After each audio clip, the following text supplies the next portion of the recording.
owayengumdlali weMamelodi Sundowns ne-Orlando Pirates uBenedict Vilakazi ucabanga ukuthi uThembinkosi Lorch kufanele akhathazeke ngekusasa lakhe eqenjini, ikakhulukazi ngemuva kokushiwa ngaphandle eqenjini emidlalweni eNedbank Cup neSibanye. Nakuba iSundowns ibisebenzisa abadlali abaningi abangadlali njalo.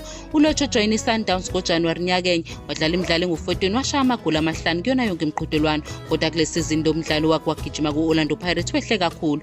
Wadlala imidlalo emine kuphela ngaphandle kokushaya igoli noma ukusiza. Emidlalweni weNedbank Cup neSibanye uLorch akazange afakwe eqenjini lomdlalo. uVilakazi ubona sengathi ukungadlali kukaLorch kufanele kube uphawu elicacile lokuthi akekho ezinhlelweni zeSundowns futhi kufanele enze okuthize ukuze avikele ikusasa lakhe.